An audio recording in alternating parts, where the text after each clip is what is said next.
नमस्कार, आप देख रहे हैं न्यूज इंडिया। आपके साथ मैं हूं चारुल शर्मा। दिल्ली के पूर्व उप मुख्यमंत्री मनीष सिसोदिया के पंजाब दौरे से जुड़ी बड़ी खबर आपको बता दें। अमृतसर पहुंचे हैं मनीष सिसोदिया। गोल्डन टेंपल में नतमस्तक हुए सिसोदिया ने शुक्राना की अरदास भी की है। सीएम भगवंत मान की इस दौरान उन्होंने सराहना की। दरअसल ईडी ने 9 मार्च 2003 को मनीष सिसोदिया को गिरफ्तार कर लिया था। बीजेपी के खिलाफ 2 चीजें काम आएंगी। भगवंत मान देखिए इस दौरान मौजूद रहे हैं और ऐसे में सिसोदिया की ओर से कहा गया कि भगवान की कृपा और देश का संविधान काम आएगा। दिल्ली के पूर्व उप मुख्यमंत्री मनीष सिसोदिया और पंजाब के मुख्यमंत्री भगवंत मान श्री हरमिंदर साहिब और श्री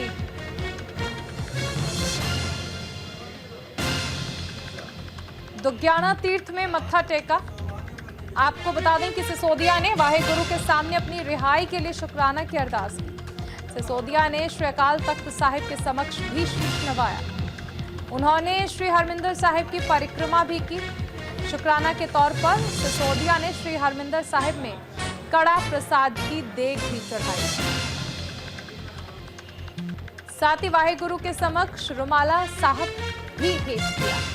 बता दें कि श्री गुरु रामदास जी अंतर्राष्ट्रीय एयरपोर्ट पर पहुंचने पर सीएम भगवंत मान ने उनका स्वागत किया।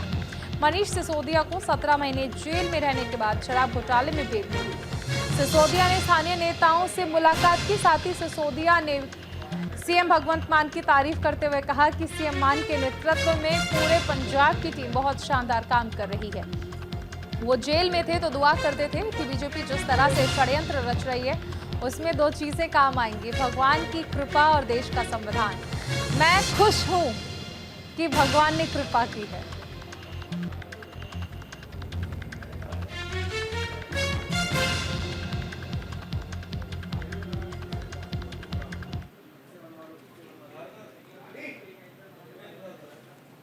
ਦੇ ਵਿੱਚ क्रांति ਲਿਆਉਣ ਵਾਲੇ ਸਿੱਖਿਆ ਮੰਤਰੀ ਦਿੱਲੀ ਦੇ ਡਿਪਟੀ ਸੀਐਮ ਸ਼੍ਰੀ ਮਨੀਸ਼ ਸਿਸੋਦੀਆ ਜੀ, ਉਹਨਾਂ ਨੂੰ ਸਰਵਉੱਚ ਅਦਾਲਤ ਵੱਲੋਂ ਨਿਆਂ ਮਿਲਿਆ ਕਿ ਉਹਨਾਂ ਦੀ ਜ਼ਮਾਨਤ ਹੋਈ। ਸਾਨੂੰ ਪਹਿਲੇ ਦਿਨੋਂ ਪਤਾ ਸੀਗਾ ਕਿ ਝੂਠੇ ਕੇਸ ਨੇ ਔਰ ਇਹਨਾਂ ਕੇ ਟਿਕਣੇ ਨਹੀਂ ਜ਼ਿਆਦਾ ਦੇਰ ਅਦਾਲਤਾਂ 'ਚ। ਇਹੀ ਉਮੀਦ ਅਸੀਂ ਕੇਜਰੀਵਾਲ ਸਾਹਿਬ ਵਾਲੇ ਕੇਸ 'ਚ ਕਰ ਰਹੇ ਹਾਂ। ਇਸ ਤੋਂ ਪਹਿਲਾਂ ਸੰਜੇ ਸਿੰਘ ਜੀ ਦੇ ਵਿਰੁੱਧ ਕੋਈ ਸਬੂਤ ਨਹੀਂ ਸੀ।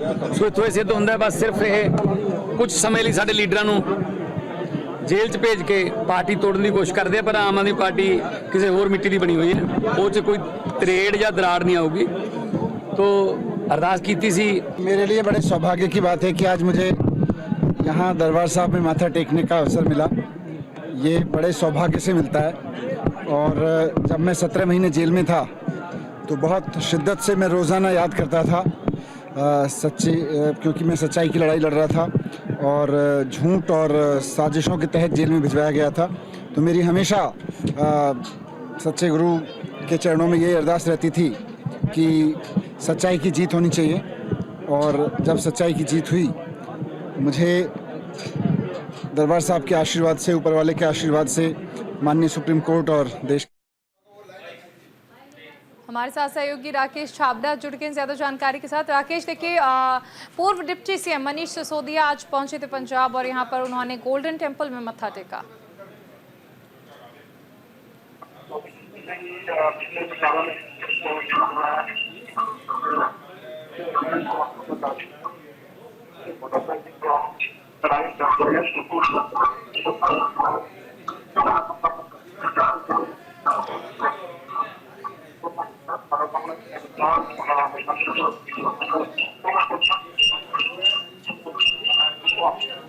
आपकी आवाज नहीं आ रही है राकेश। सीधा ले चलते हैं आपको। प्रधानमंत्री नरेंद्र मोदी इस वक्त जोधपुर में मौजूद हैं। समय पर नहीं पहुंच पाया और इसके लिए मैं आप सबकी क्षमा चाहता हूं। साथियों, मुझे खुशी है कि मैं आज राजस्थान उच्च न्यायालय के प्लेटिनम जुबिली समारोह में आप सबके बीच आने का मुझे अवसर मिला है। राजस्थान हाईकोर्ट के 75 वर्ष ऐसे समय में हुए हैं जब हमारा संविधान भी 75 वर्ष पूरे करने जा रहा है। इसलिए ये अनेक महान लोगों की न्याय निष्ठा और योगदानों को सेलिब्रेट करने का उत्सव भी है। ये संविधान के प्रति हमारी आस्था का उदाहरण भी है। मैं आप सभी न्यायविदों को, राजस्थान के लोगों को इस अवसर पर बधाई देता हूं, उन्हें शुभकामनाएं देता हूं। साथियों, राजस्थान हाईकोर्ट के अस्तित्व से हमारे राष्ट्र की एकता का इतिहास भी जुड़ा है। आप सब जानते हैं, सरदार वल्लभ भाई पटेल ने जब 500 से ज्यादा रियासतों को जोड़कर देश को एक सूत्र में पिरोया था, उसमें राजस्थान की भी कई रियासतें थी।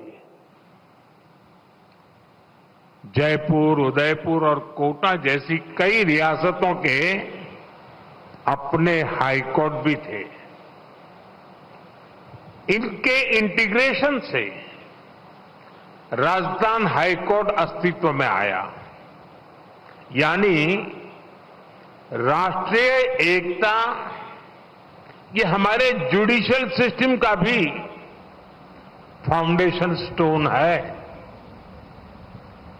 ए फाउंडिंग स्टोन जितना मजबूत होगा, हमारा देश और देश की व्यवस्थाएं भी उतनी ही मजबूत होगी।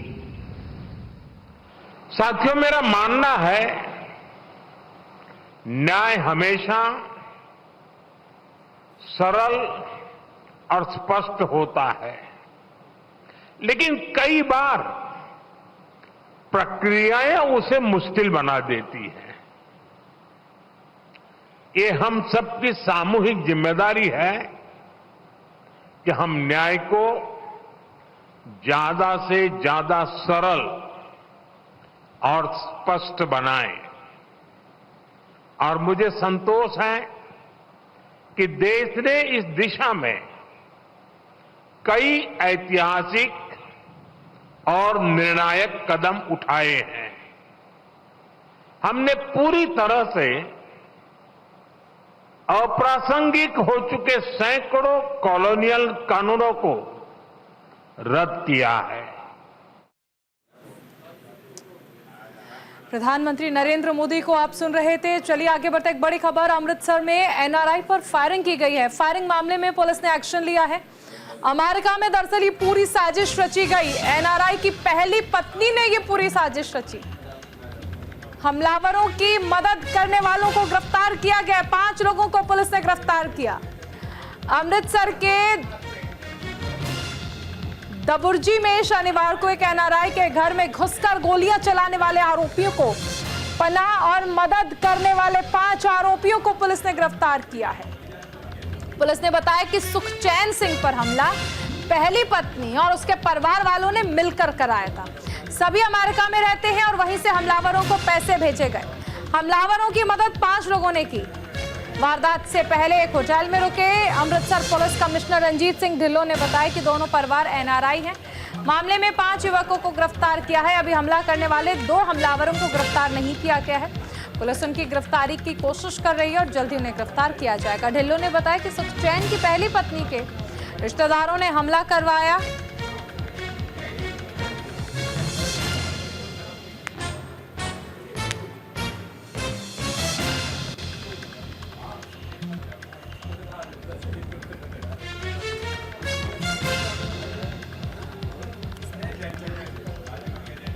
राकेश छाबड़ा हमारे साथ जुड़ गए हैं। राकेश, हमलावरों की पहचान हो गई है और जो कहा जा सकता है कि तस्वीरें निकलकर सामने आई है, अपनों ही अपनों के खिलाफ साजिश रचते नजर आए।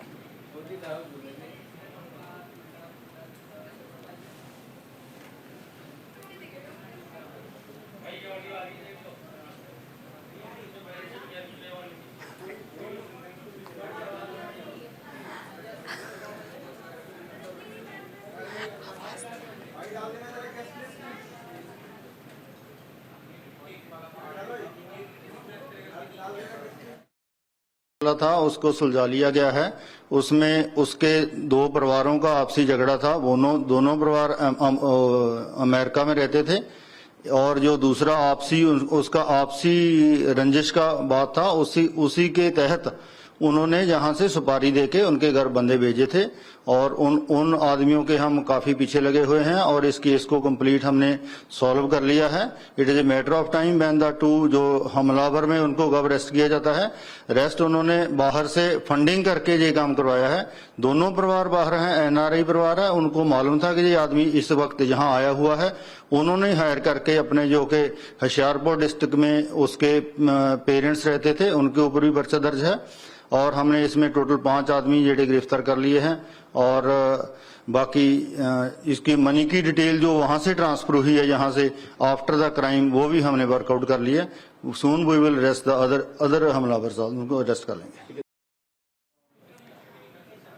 आगे बढ़ते एक बड़ी खबर, सोनीपत दौरे पर हैं सीएम नायब सिंह सैनी।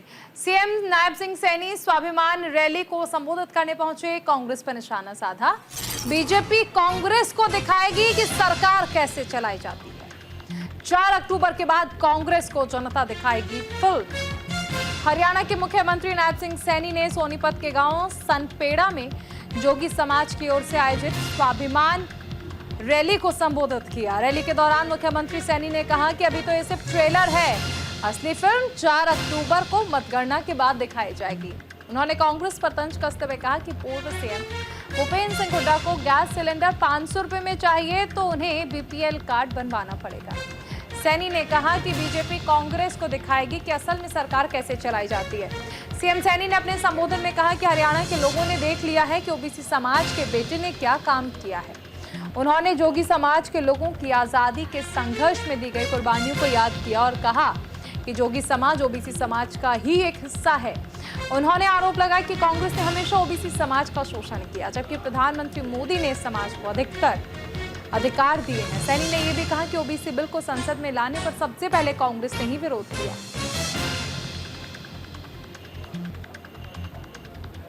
मैं कांग्रेस के लोगों को, भूपेंद्र हुड्डा को यह कहना चाहता हूं, जो ये बोल रहा है वो बोलता है, कहा ये तो घोषणा करने पे लगा हुआ है। हुड्डा साहब जितनी भी बातें कही हैं वो पत्थर पे लकीर हैं और वो बातें वो कैबिनेट की बैठक बुला करके उनको अमल में उतारने का काम ये हमारी सरकार ने किया है। आप कह रहे हैं घोषणाएं हैं, मैं तो आपको ये कह रहा हूं, चैलेंज के साथ कह रहा हूं, आपने 10 साल हरियाणा का मुख्यमंत्री के रूप में काम किया है। ये मेरा मात्र 25-30 दिन का कार्यकाल, ये तो ट्रेलर है, फिल्म तो आपको दिखानी बाकी है अगले 5 साल में। मैं कांग्रेस के लोगों को। सहयोगी वीना अरोड़ा हमारे साथ जुड़ गई हैं। वीना, देखिए चुनाव का दौर है और ऐसे में आरोप और वादे दोनों की बौछार देखने को मिल रही है। बिल्कुल 2024 के जो विधानसभा चुनाव है उसका आगाज हो चुका है। सभी पार्टियों में जो है राजनीतिक विकल्प जारी है, लेकिन हरियाणा का जो मुख्यमंत्री है जिसमें एक दिन में 3 रैलियां कर रहे हैं। आज उनकी रैली लोहारू में भी थी, भाना में भी थी, सोनीपत के सनखेड़ा गांव में भी थी। सनखेड़ा गांव में पहुंचने पर उन्होंने जो लोगों द्वारा उनका स्वागत किया गया, उनका काफी अनुवाद किया गया। वहां पहुंचने पर मुख्यमंत्री जो नायब सैनी वहाँ पर मौजूद थे, तो उन्होंने कहा कि ये जो मुख्यमंत्री पूर्व मुख्यमंत्री भूपेंद्र सिंह हुड्डा जो विपक्ष में है और उनका बेटा दीपेंद्र सिंह हुड्डा जो लगातार इनकी यात्राएं की जा रही है कि हरियाणा हिसाब मांगे। इसके अलावा ऐसी कई बातें हैं जो मुख्यमंत्री नायब सैनी ने मंच से कही। उन्होंने कहा कि मैंने कई सवाल हैं जो पूर्व मुख्यमंत्री भूपेंद्र सिंह हुड्डा से मांगे, लेकिन उन्होंने किसी भी चीज का जवाब नहीं दिया। जबकि भूपेंद्र सिंह हुड्डा जो बेटा हरियाणा मांगे हिसाब यात्रा निकाल रहे हैं, लेकिन अगर 10 साल उन्होंने कोई काम किया तो करके दिखाए, क्योंकि जितना काम किया वो भाजपा ने किया। बिल्कुल वीना, एक चीज और समझना चाहेंगे इस वक्त, क्योंकि चुनावी बिसात बिछ चुकी है, हर पार्टी दावे और इरादे कर रही है, वादे कर रही है, आरोपों की झड़ी भी देखने को मिल रही है। ऐसे में क्योंकि मुख्यमंत्री बदला गया था और बदले हुए चेहरे के साथ हरियाणा में बीजेपी उतर रही है, इसका कितना फायदा और कितना नुकसान होता दिखता है? जी चारुल, बिल्कुल ऐसे अगर हम बात करें तो 6 महीने के पूरे नहीं हुए मुख्यमंत्री नायब सैनी को, और लोकसभा के विधानसभा चुनावों का जो ऐलान भी कर दिया गया है, क्योंकि अभी 1 महीना बाकी था। लेकिन अगर हम बात करें तो 36 दिन बाकी है विधानसभा चुनावों को लेकर, और मुख्यमंत्री नायब सैनी लगातार घोषणाएं जरूर कर रहे हैं, लेकिन उन्होंने जो कहा है तो कैबिनेट की बैठक में इसको अमल में भी लाया जा चुका है। क्योंकि उन्होंने कहा है जितना काम उन्होंने अपने 6 महीने में किया है उतना काम भूपेंद्र सिंह हुड्डा ने 1 साल में भी 10 सालों में भी नहीं किया होगा। और उन्होंने ये भी कहा है कि ये जो 500 रुपए का सिलेंडर महिलाओं को दिया जा रहा है वो जिनको बीपीएल कार्ड होंगे उनको मिलेगा, लेकिन कई घोषणाएं ऐसी हैं जिनको अभी तक जिस तरह से हर जिला में इनकी रैलियां हो रही हैं और घोषणाएं कर रहे हैं, ऐसे में ये तय पाना मुश्किल होगा कि एक 36 दिनों के अंदर अंदर क्या ये जो घोषणाएं मुख्यमंत्री नायब सैनी कर रहे हैं धरातल पर उतर पाएंगे या नहीं उतर पाएंगे। क्योंकि अभी अगर हम बात करें तो कांग्रेस और भाजपा इनकी एक मजबूत फाइट जो है हरियाणा में होने वाली है। क्योंकि अगर हम बात करें तो आज दिल्ली की केंद्रीय चुनाव समिति में इनकी बैठक भी चल रही है, क्योंकि कैंडिडेट की जो लिस्ट है वो आज आने वाली थी। लेकिन प्रधानमंत्री नरेंद्र मोदी रात को 7:30 बजे दिल्ली मीटिंग में पहुंचेंगे और हरियाणा के बारे में कल चर्चा होगी, और राज्य चर्चा दिल्ली में चल रही है तो चौंगड़ का कहीं पर चल रही है। क्योंकि अगर हरियाणा पर भी यह चर्चा होती जो प्रत्याशी है उनकी लिस्ट फाइनल हो सकती थी, लेकिन अब हरियाणा पर चर्चा कल होगी, जिसके चलते भी है जो मुख्यमंत्री नायब सैनी की आज जहाँ पर हरियाणा में मौजूद है, लेकिन जिस तरह से लगातार घोषणाएं की जा रही हैं ऐसे में कुछ भी कह पाना मुश्किल होगा। क्योंकि मोहनलाल पटौदी के और चुनावों की तारीख को बढ़ाने के लिए भी कहा गया था, शायद वो तारीख भी नहीं बढ़ाई जाएगी। जब चुनाव है वो 1 अक्टूबर को ही होंगे। और अगर हम बात करते हैं मुख्यमंत्री नायब सैनी की घोषणाओं की, तो कहीं न कहीं इन घोषणाओं का 36 दिनों के अंदर धरातल पर आ पाना कहीं न कहीं मुश्किल होगा। क्योंकि 2 पार्टियां जो है भाजपा और कांग्रेस दोनों की ताकत की टक्कर है वो चल रही है। ऐसे में कांग्रेस जो वो भी दमखम दिखाने में लगी है। अगस्त में कांग्रेस की भी जो लिस्ट है वो शामिल हो जाएगी। ऐसे में कुछ भी कह पाना मुश्किल होगा, क्योंकि ये दोनों पार्टियां मैदान में खड़ी। बिल्कुल वीना, आगे आपसे जानकारी लेंगे, फिलहाल आप बने रहिए। हरियाणा में विधानसभा चुनाव की तैयारियां जोरों पर चल रही हैं, सभी पार्टियां जीत का दावा कर रही हैं, एक दूसरे पर हमलावर भी हैं। इसी कड़ी में रेवाड़ी में पीडब्ल्यूडी मंत्री डॉक्टर बनवारी लाल ने कांग्रेस पर निशाना साधा। बनवारी लाल ने कहा कि कांग्रेस के शासन में दलितों पर अत्याचार हुआ और उनका हक छीना गया, जिसे दलित समाज आज तक नहीं भूला। अब जब चुनाव के दिन नजदीक हैं तो कांग्रेस दलितों के हित की बात कर रही है। बनवारी लाल ने कहा कि अगर कांग्रेस को दलित की चिंता है तो दलित समाज से मुख्यमंत्री को चुनाव में उतारे।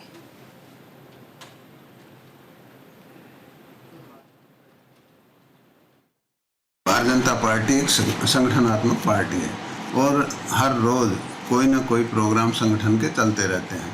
आज भी जो हमारा त्रिदेव है, जो त्रिदेव के अंदर 3 आदमी आते हैं, बूथ अध्यक्ष, BLA 2 और आपका पालक, तो ये तीनों को बुला करके आज एक ऐप के जरिए उनको अपलोड कराया गया है, जिसमें सारी जानकारी बूथ से संबंधित उनके पास वोटर लिस्ट भी ये सारी चीज़ें होंगी।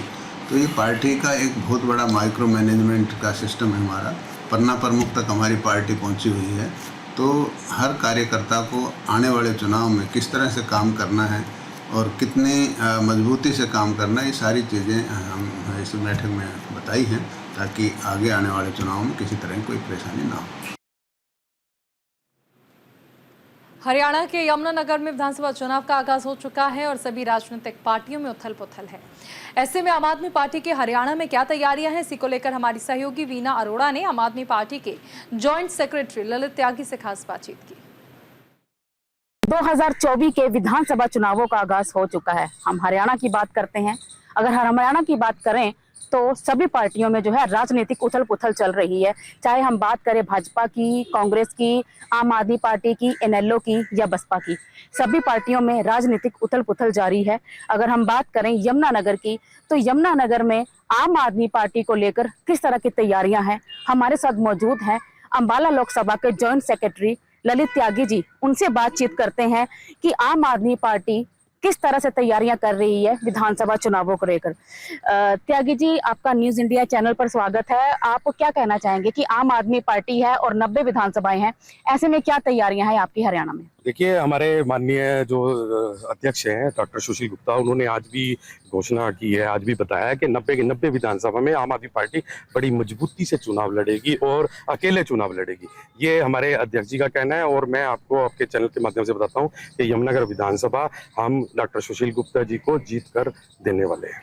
आप एक युवा नेता हैं, आप घर से निकलते हैं और आप किस तरह से लोगों को निकलकर जागरूक कर रहे हैं और ऐसी कौन सी गारंटियां हैं जो आम आदमी पार्टी की ओर से जनता को दी जा रही हैं? क्या शेड्यूल क्या है आपका? देखिए, सुबह 8 बजे हम घर से निकल जाते हैं। बहुत छोटी सी गाड़ी है, कोई बड़ा काफिला लेके हम नहीं चलते हैं क्योंकि हम सामान्य परिवारों से आते हैं, कोई हमारे राजनीतिक बैकग्राउंड नहीं है। तो हम जो गारंटियां दे रहे हैं, केजरीवाल जी की गारंटी है, वो सभी लोगों को, अधिकतर लोगों को पता है गारंटी क्या है। सबसे पहले हम अच्छे स्वास्थ्य, अपना अच्छे स्वास्थ्य की बात करते हैं, सस्ते स्वास्थ्य की बात करते हैं, हम अच्छी शिक्षा की बात करते हैं, अच्छी एजुकेशन की बात करते हैं, हम हरियाणा में बेरोजगारी की बात करते हैं, हम हरियाणा में जो बढ़ा हुआ नशा है उसकी बात करते हैं। ये जो मुद्दे हैं हम लेके लोगों के पास जाते हैं और लोगों का बहुत ही बेहतरीन रिस्पॉन्स है। आने वाले 15 दिनों में आप देखेंगे, जो लोग बोलते हैं कि फलाने की सरकार आ रही है, फलाने की सरकार आ रही है, मैं आपके चैनल से दावा करता हूँ 15 दिन बाद आप हवा का रुख पलटते हुए देखेंगे। हरियाणा कर्मचारी चयन आयोग की ओर से पुलिस विभाग की महिला और पुरुष सिपाही परीक्षा का आयोजन रविवार को किया गया। इस परीक्षा को सुचारू और निष्पक्ष ढंग से संपन्न कराने के लिए जिला प्रशासन ने सुरक्षा के कड़े इंतजाम किए। कुरुक्षेत्र जिले में परीक्षा के लिए 34 केंद्र बनाए गए, जहां 9,750 उम्मीदवार परीक्षा में शामिल हुए। सुरक्षा के लिहाज से परीक्षा केंद्र पर 3 स्तरीय जांच व्यवस्था लागू की गई ताकि कोई भी नकल या अनियमितता न हो सके। परीक्षा के दौरान केंद्र के 200 मीटर की परिधि में धारा 163 लगाई गई है, जिससे परीक्षा नकल रहित हो सके। इसके अलावा 4 अधिकारियों को जोनल मजिस्ट्रेट और 12 अधिकारियों को ड्यूटी मजिस्ट्रेट के रूप में नियुक्त किया गया। प्रशासन ने परीक्षा केंद्र में ड्यूटी पर तैनात कर्मचारी और अधिकारियों के लिए विशेष दिशा निर्देश दिए। इन निर्देश के तहत परीक्षा के दौरान ड्यूटी पर तैनात कर्मचारी और अधिकारियों को केंद्र छोड़ने की अनुमति नहीं थी और उनकी ड्यूटी से संबंधित सूची पहले ही जारी कर दी गई थी। बस से आए हैं, ट्रेन की सुविधा कोई खास नहीं थी, ना कि बस की कोई अच्छी सुविधा कर रखी है सरकार ने। मतलब बच्चों का परेशान करने वाला ही है बेरोजगारी में, और किराए को लेके भी कोई वो नहीं किया। पिछली बार तो किराया माफ कर दिया था, फ्री चला हुआ था सब कुछ। अभी घोषणा की थी, नोटिफिकेशन आया था तो जीएम से हमने बात की थी भिवानी बस स्टैंड से, तो उन्होंने बताया कि भाई किराया अब की बार लगेगा क्योंकि ये आचार संहिता लग चुकी है अभी, तो उन्होंने इसलिए बताया था। नहीं, समस्या तो वैसे तो नहीं हुई, लेकिन अब की बार हरियाणा पुलिस में इन्होंने बस सेवा फ्री नहीं की। ठीक है, 56-57 में बस सेवा फ्री कर रखी थी, और तो बाकी कुरुक्षेत्र में रुकने का स्थान अच्छा था, खाने का बढ़िया जुगाड़ था, और तो कुछ परेशानी नहीं हुई हमें। तो अब एक डर रहता है कहीं भर्ती कैंसिल ना हो जाए। अगर भर्ती कैंसिल हो गई तो ये समझ लो 5 साल बेकार जाएगी, जो हरियाणा पुलिस के पीछे खराब की है वो बेकार चली जाएगी, और फिर एज हो जाएगी, उसके बाद कोई चांस नहीं। और इसी के साथ इस बुलेटिन में फिलहाल इतना ही। आप बने रहिए न्यूज इंडिया के साथ। नमस्कार।